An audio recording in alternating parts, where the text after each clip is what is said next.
ويطالبون العالم أجمع بالخروج من مدينتنا وكافة شمال شرق سوريا بالكامل.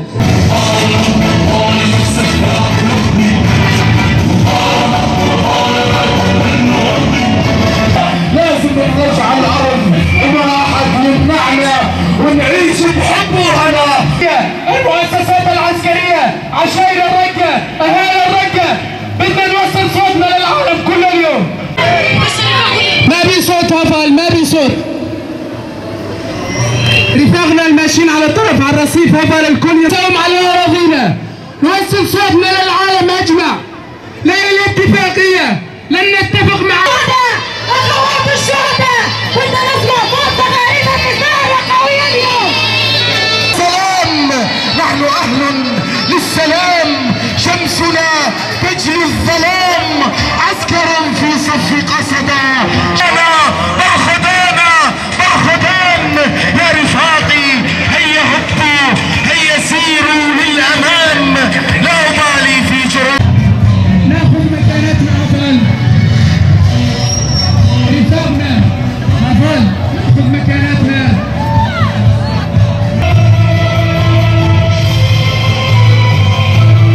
في ظل استمرار المؤامرات الدولية على شمال وشرق سوريا، تم إحاطة مؤامرة جديدة بين حكومة دمشق وتركيا لتسليم مناطق عفرين وتل أبيض ورأس العين مقابل إخلاء مناطق الغوطة لصالح حكومة دمشق.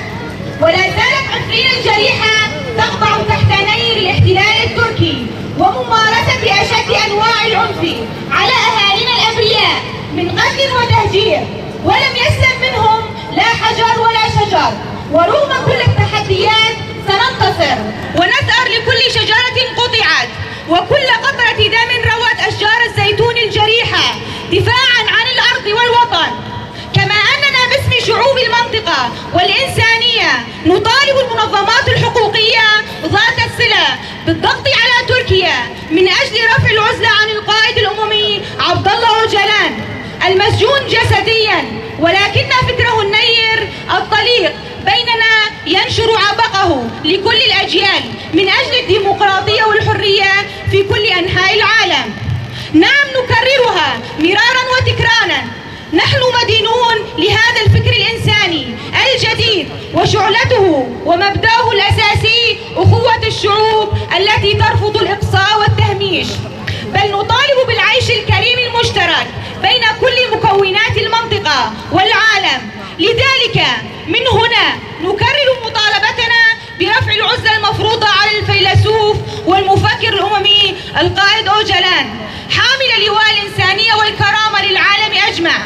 خرجنا اليوم من كل المناطق في الرقة الأبية، الرقة التي انتصرت على كافة أنواع الإرهاب والتي حارب أبناؤها أقوى تنظيم إرهابي، لنوصل صوتنا إلى كل أهالينا الصامدين الصابرين في المناطق المحتلة في سوريا عامة وفي شمال وشرق سوريا خاصة، لنقول لهم بأننا معهم ضد كل أنواع الاحتلال وضد التغيير الديموغرافي الذي يحصل في عفرين ورأس العين وتل أبيض وغيرها من المناطق المحتلة.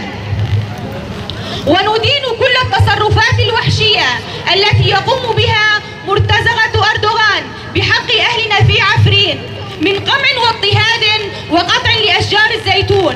وأننا نقول بأن كل شجرة زيتون قطعت سوف تنبت رجالا ونساء محاربين حاملين سلاحهم من أجل تحرير هذه الأراضي المحتلة. ونقول للائتلاف الذي رهن نفسه بيد الأجندات الخارجية ويباع في البازارات، نحن شعوب المنطقة من كافة المكونات ليست ملكا لأحد. ومن هنا من مدينة الرقة العظيمة نطلقها صرخة مؤيدة للذين نزلوا إلى الشوارع تصدح حناجرهم الشريفة الرافضة للتقارب بين النظامين المجرمين التركي والسوري، ونقول لهم نحن معكم ولن نتخلى عنكم أبدا، ونفتح أيدينا لكم لكي نوحد صفوفنا للقضاء على النظام المجرم الذي استباح الدم السوري ولطرد المحتل التركي الذي استباح واحتل الأراضي السورية وهجر أهلها ودمر بنيتها التحتية. وإن الاعتداءات ولن تجعلنا نتراجع ونترك قضيتنا والمضي قدما حتى ننال ما خرجنا من أجله، وهي تحقيق الحرية والعدالة والديمقراطية والنضال على إقامة سوريا تعددية ديمقراطية لا مركزية.